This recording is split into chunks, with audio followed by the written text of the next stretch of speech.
you know what is CRE, but I can just Yeah. explain. It is like reaction engineering, which is related to chemicals. Okay, so for example, Alright. you just imagine you have to make some ointment or cream or oil or anything. Okay, and then Alright. Yeah. you know there is a particular ratio in which you add all these things. Okay, all the ingredients which you have, you add them in Yeah. a particular ratio. Okay, but their reaction will depend upon certain parameters. Okay, so Alright. we will study about these parameters in what is called reaction engineering. So in the first part of chemical engineering, you study about the reactions, like for example, what would be the order of the reaction, whether they occur in a single step, whether they take multiple steps, whether it is a first order reaction, set second order reaction, zero reaction. So all these things you must have learned in your CRE 1.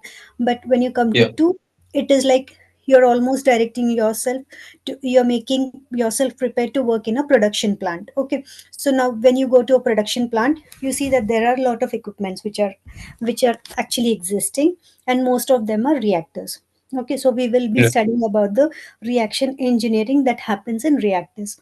Okay, so Alright. when you say a reactor, you again have a lot of reactors. You have, and these reactors, the classification of reactors also, I think you must have learned, but I can just brief, like the way you're going to mix the components together, or the way you're going to introduce them into the container, okay, into the reactor. This Alright. is called the reaction chemistry. Okay, so Okay. the order of the reaction that you're going to put into, okay, that will cause a huge difference in the end product. Okay, so before it's a good idea that before you end up into a big production plant or anything, you do it in a small batch reactors. Okay, Yeah. so in the small batch reactors, lab scale reactors, you actually call them lab scale, and then it goes to pilot scale, and then it goes to the main production unit. Okay, so when you go to this Alright. lab scale, okay, everything happens in a smaller containers. Okay, it is like your it is like a virtual reactor, or it is not virtual, but it is like a small scale. Okay, and then what you do is you first depict what is going to happen in the big reactor.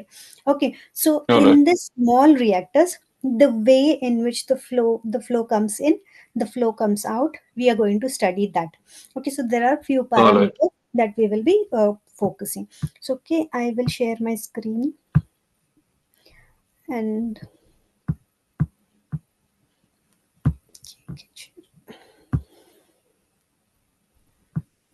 okay, so if you don't follow anywhere, you can just stop and question. Okay, Sure. okay, so we will start with the module 2. So what are we going to study in this? We will first understand why we have to study this residence time distribution.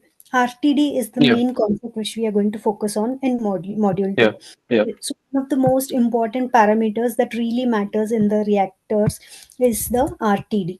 Okay, and then we Yeah. will we will first understand what is RTD, what are the parameters that are involved in this, what is the consequence of this in the main production process, and then we will study about the different types of models, and then we will see the conversions in a when the reactors are connected in series, and then we will see the different dispersion models. Okay, so Alright. so you have an idea about what is RTD? Yeah, reference time distribution. Like it is Okay. at a amount of time that a Yeah, okay. fluid is present in the element. Yes.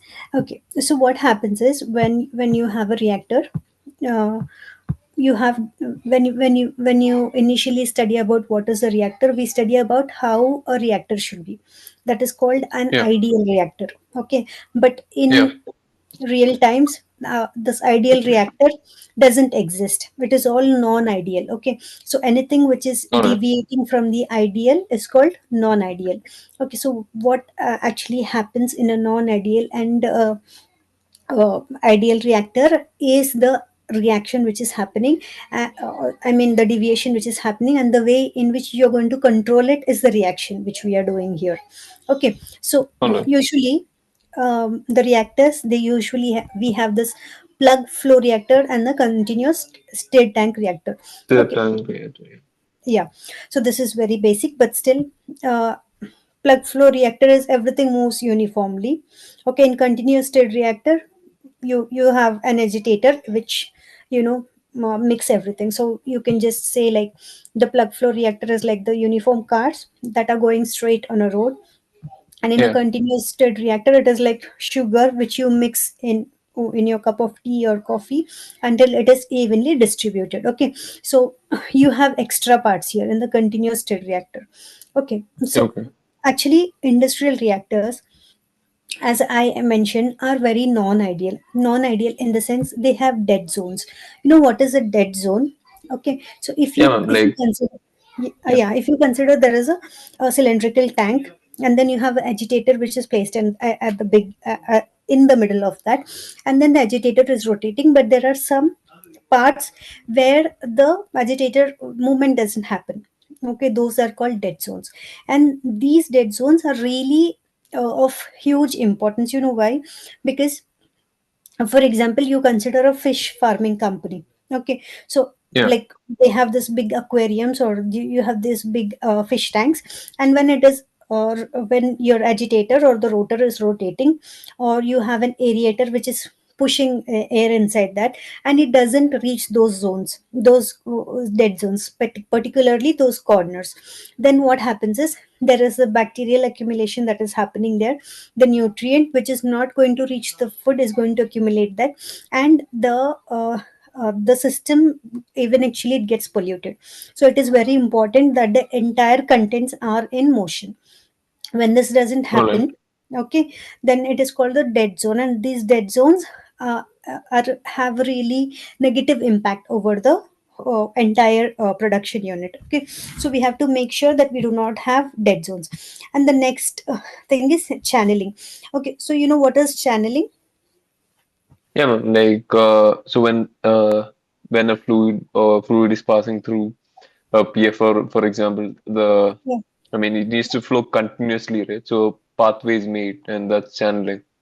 Yeah. Okay. So usually it sounds like you should have a particular channel for flow through a flow of a liquid. But if these Yeah. channels are not followed, or there are another channels which are not actually designed by the engineers, okay, then they can have very negative effects on the overall efficiency of the system. Okay, and sometimes the fluid bypasses, and sometimes there is back mixing. That is, the fluid which has to come out will just go, it's like a reflex that is happening.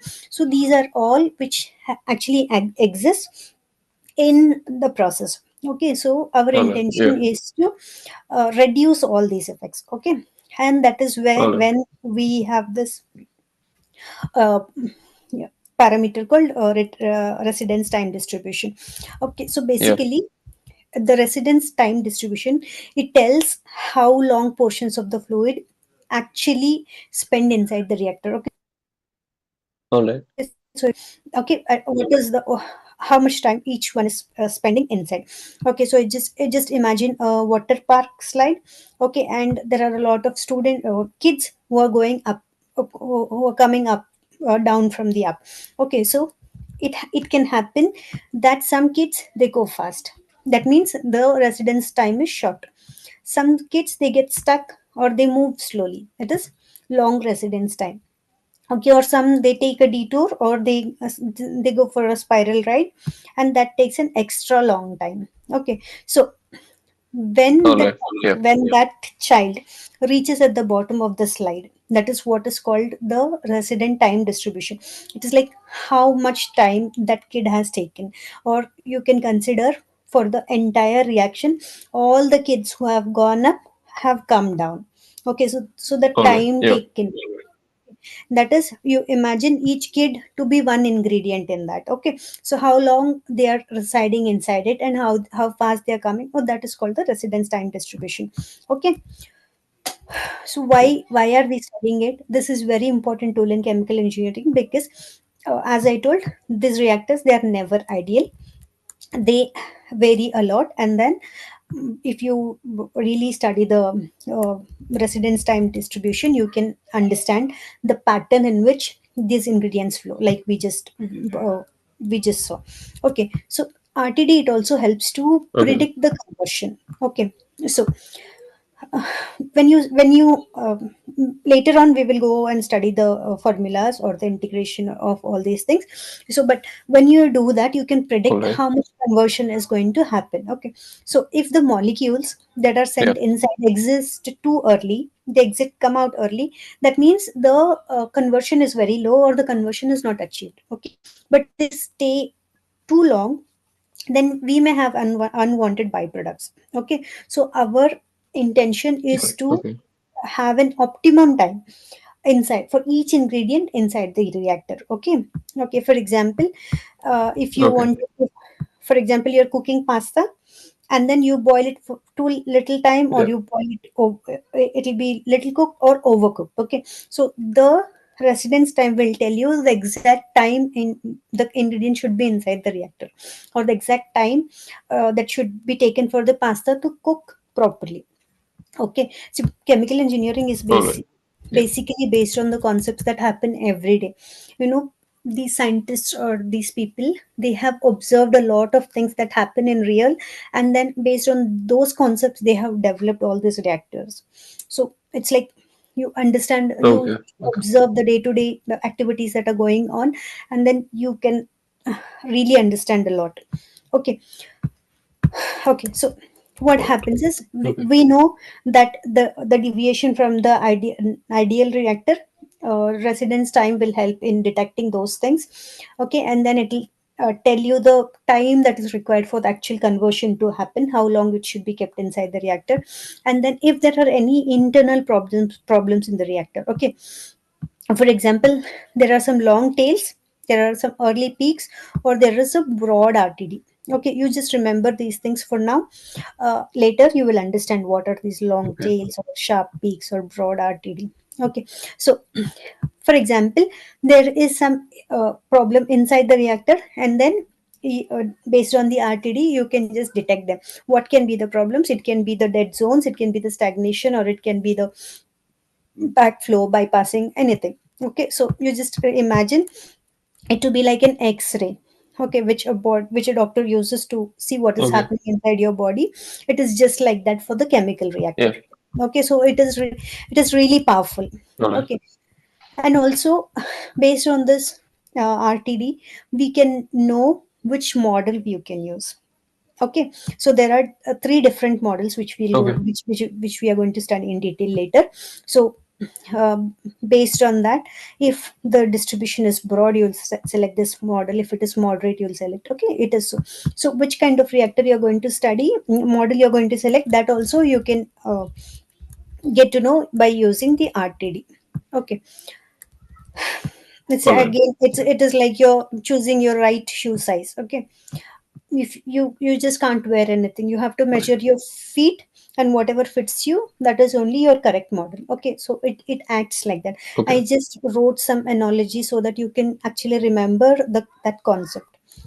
Okay, and Sure. then it also helps us to understand the quality of the product and the selectivity. Okay, so usually there are a lot of complex reactions that happens, especially if you go to this pharma products that have been happening. They are very complex reaction, and even like the minute amount, even in less than milligrams, if there is any change in that ratio, there is a complex reaction that can happen. Okay, because these chemicals, they are really volatile. Okay, and they are highly reactive. Okay, so in such cases, Okay. this residence time, it helps us to get the proper quality. Okay, Okay. Yeah. again I just wrote it like if you have to bake a cake, then you have to keep the the heat distribution in the entire oven should be uniform. If the heat distribution is Yeah. uneven in one corner, and it is not like uneven, then one part will burn, the other Be part will undercooked. okay. So Yeah. it's like that. Okay, so I All hope right. you understood what is RTD and why is Yeah. it Man. significant. Okay, so Let's move. Okay, so now we know that there is this parameter which is called residence time distribution, which is very powerful and which will help us to control the whole situation. Okay, so how are we Okay. going to do that? Okay, you know that there is a concept, but how are you going to carry it out? Okay, so it is like we have a tracer. Okay, what is a tracer? It is nothing like, but it is like a dye or a salt solution. Okay, this is injected Yeah. into the reactor at the inlet, and this substance, it is easy to detect. It will not react with the ingredients inside. It will not cause any change to the flow behavior of the fluid, and it is very similar to the fluid. Okay, so whenever you're choosing a tracer which is like a alkaline solution, a dye or anything, you have to make sure that it is non-reactive. It has the same flow behavior and it will not react, but it can be detectable. That means it should be Okay. uh, noticeable. Even though it behaves like the fluid, it should be noticeable. So what we do Yeah. is we first inject the tracer inside, and then we monitor the concentration out at the outlet over time. So this will actually give the time. This residence time distribution is nothing but it is just like a graph. Okay, so Yeah. uh, when you notice the flow, you just plot a graph. Okay, and what we will do is we will inject it at the inlet, collect it at the outlet, and we will trace a graph. Okay, so but the way you're going to input the tracer, we have two methods. Okay, one is pulse input, another one is step input. Okay, so what is Yeah. pulse? What is excuse me? What is Pulse pulse? is What is like step? yeah. Yeah. Yeah, pulse is like you just suddenly give it inside, like you don't have any zero residence time. You just inject it and then you measure how it is going to change over the time at the outlet. So this is called E of T, which is called exit age distribution. Okay, Is that distribution. means Yeah. when you give this when you give this ET a pulse, it is like you just inject it at a shot and then you collect it. Okay, it is like you imagine that you have a lot of colorful balls and you're going to throw it into a flowing river. Okay, and then what Yeah. happens is if you're going to put red balls of same shape and same size, you're going to put it in the water, and then people who are standing below you, they can see, and if they can count, what happens is if the flow is uniform, all the balls will arrive at the same time. Okay, that Yeah. means you get a sharp peak.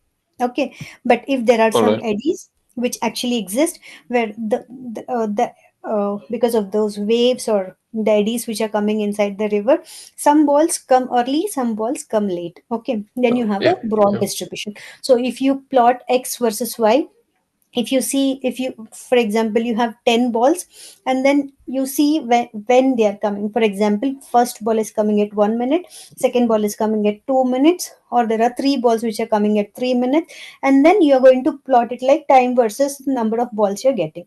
Okay, and then you get a Yeah. peak. Okay, if it is broad, All right. okay, then that means Yeah. the flow is not uniform. You have some disturbances that are happening inside the reactor. So you depict the same thing which is like it is happening inside the reactor. Okay, same thing All which is right. happening. Yeah. Okay, so this is like a pulse a pulse injection, and this is called exit age distribution. Okay, which is called All E right. of Yeah. T. Now I hope you remember what is E of T. Okay, Yeah. so you also have to remember when the pulse method is used. Okay, when is the pulse method used? When the short transient behavior is acceptable.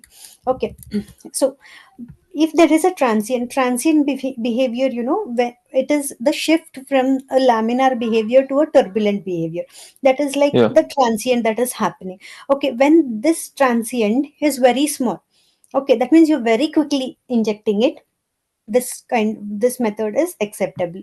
Okay, so and if you want to get the precise pattern of the entry and exit, okay, and when the Yeah. reactor is not too large, okay, for example, for small scale reactors this is acceptable. Okay, Yeah. the second one is step input method. Okay, this is like a step change.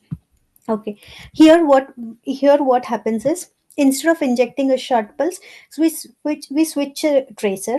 Okay, from a free fluid initially will flow one round, and then you add the tracer, which comes slowly along with it. Okay, that Okay. means Okay. first the water is clear, and then it changes to the dye solution. Okay, that slowly the, yeah, tracer will enter the system. Okay, and at Yeah. the outlet we record the tracer concentration like it is rising over time. Okay, so this gives us the ft, that is cumulative fraction which is leaving. So you have to remember what is et, which is exit age distribution, and when you say f of t, it is cumulative fraction. Okay. Yeah. Mm, okay, so to understand it better, so you must have seen a water fountain. Okay, so water fountain, Yeah. imagine that there is clear water which is coming out. Okay, and then at a certain time you switch to supply of blue colored water, and then you observe how the water changes, whether it happens abruptly or it happens gradually. Okay, usually when you give a step input, it happens gradually. The if mixing is perfect, the water immediately becomes fully blue. If the mixing is poor, the color, it there is a transition that is happening from clear light blue to darker blue. Okay, and if there are dead zones, Okay. then some clear water, it may take a longer time to move before they turn into blue. Okay. Okay. Yeah. Okay, you understood now how a step thing happens. Okay, but Yes, what ma'am. we do is we will see the cumulative fraction of all these things and then plot a graph.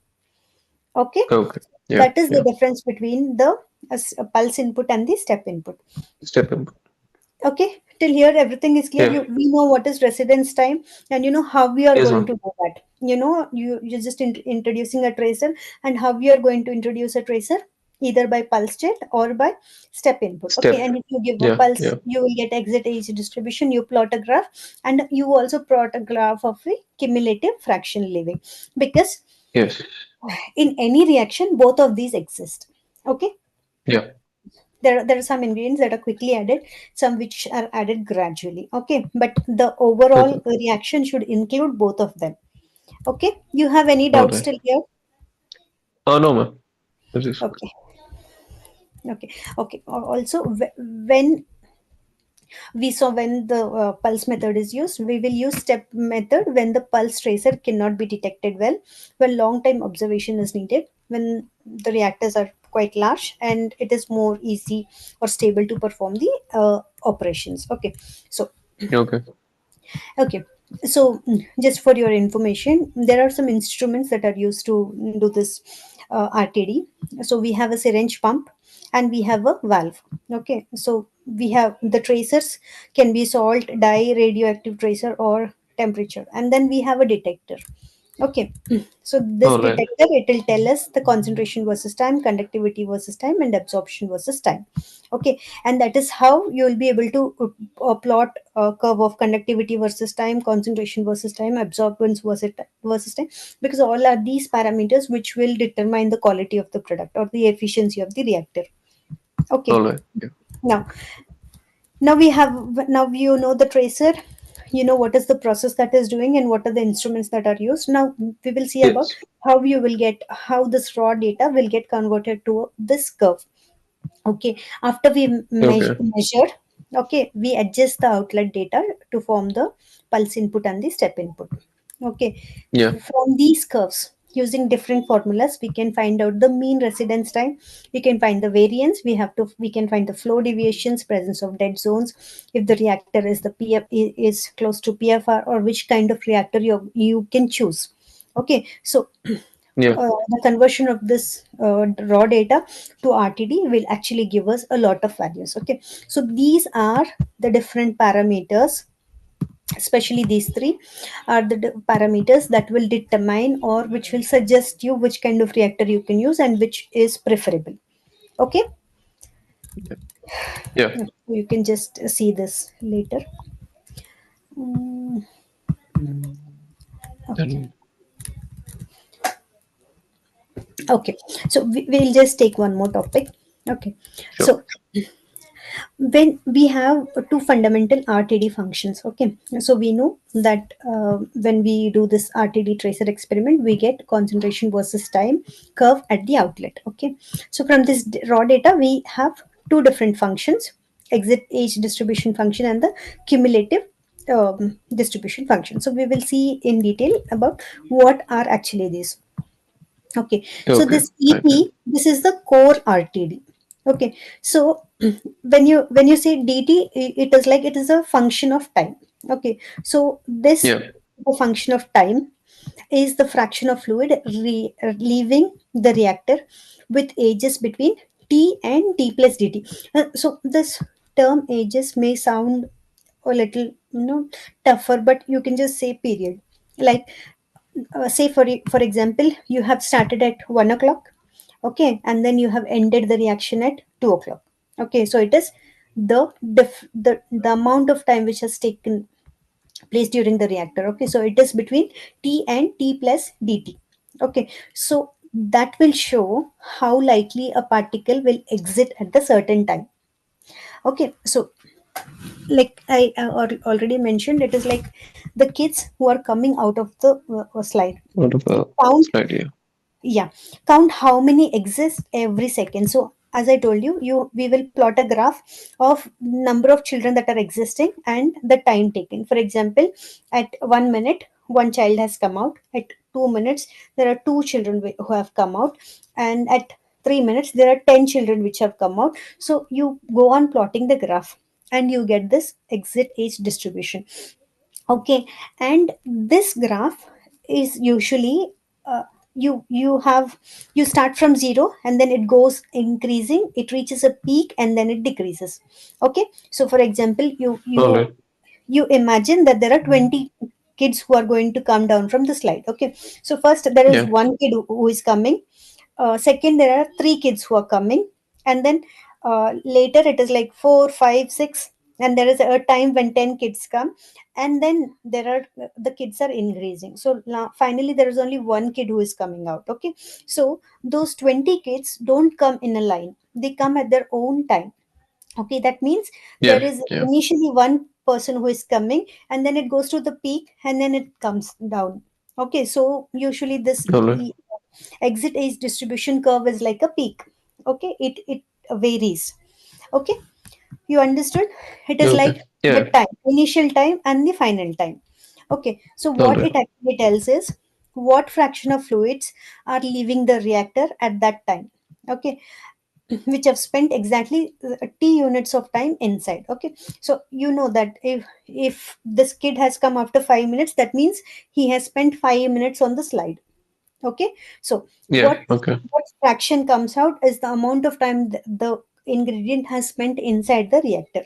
Okay, so if you say the ET is high, then many particles leave at that time. Okay, if All the right. All right. ET is low, then only few leave at that time. Okay, anyways, I have plotted some graphs so you can see it later. So ET, Sure. it likely shows like which fluid will exit at what time. Okay, Yeah. okay, Yeah. you can also understand. See, for example, there is a movie which is going on, the movie ends at 10 p.m. Then there are people who are coming out, some people they rush because they have to catch the bus or go, so they have short residence time. Some people Yeah. they sit inside, spend longer time, they have longer residence time. And some they are not quick, not far, not slow, so they are medium. So if you stand at the exit and count how many people have left every minute, then you can measure this ET. Okay, All so right. All right. a sharp peak soon after the end, people leave quickly. A Okay. broad curve, that means they are taking longer time. A long tail, that means a fewer, they stay much longer. So this comparatively, this long tail is a fewer thing that might happen. Okay, All right. Yeah. you have Yeah. doubt here? Oh. All right. It's Okay. good. So if ET is obtained All from a right. pulse tracer experiment, inject tracer instantly, measure outlet concentration, and then you can normalize it. Okay. So this is the formula which we are using. So if ET is, this is the concentration at time t, and then it is moving Oh, from 0 CF. to infinity. CF20, C of t, CFTDT. Okay, so this is the Yeah. formula which you have to remember. So what ET Yeah. will tell you is the shape indicates the mixing quality, the spread shows the degree of dispersion, the mean gives the average resistance time, and the variance tells how non-ideal the reactor is. Okay, you just All right. highlight. I will send this to you. You just highlight this. This is really important because if you understand this concept, you know all about ET, and it is Yeah. really not tough. It is like if you understand it in normal terms, it is really very easy. So it will tell you the quality, the mixing. If it is broad peak, then you say that it is like but better quality. If it spreads well, then the degree of dispersion is high. If the mean, it will give the mean residence time, and it will tell you the variance. It will tell you really how good the reactor is or no. Okay, so All right. we will move to the cumulative distribution function. So See. FT, yeah, FT. Yeah. When you say the cumulative, it is like fraction of the fluid that has exited up to that time. Okay, so for All right. example, All right. by 3 minutes, how many kids have finished the slide? Okay, so at that point, okay, at you take at any time, okay, how much has reacted, okay, or how much Okay. has Yeah. exceeded the reactor at any time. So it is like a cumulative distribution. Okay, so this is like a statistics. Okay, so what fraction of material fed into the reactor has come out by the time t. Okay, so it is like a fraction which we are considering how Okay. much of it. Yeah. So in this cumulative curve, it always rises and it never falls. So unlike the ET curve, which goes one round, goes gradually rises, goes to the peak and comes down. This rises up and reaches a maximum point. It never comes down. Okay, you have to It's a remember. straight line. Yeah. Okay. It might Okay. be a curve, but it doesn't fall down. Okay. All So right. All right. if Yeah. f of 0 is 0, that means nothing has exited. And if f of infinity is 1, then everything has exited. So it is between 0 to that time. Okay. If it is 1, Okay. Yeah. in, then everything, the reactor is empty. Everything has come out. Okay. So you remember this formula. F of t is from 0 to t, e of theta into d theta.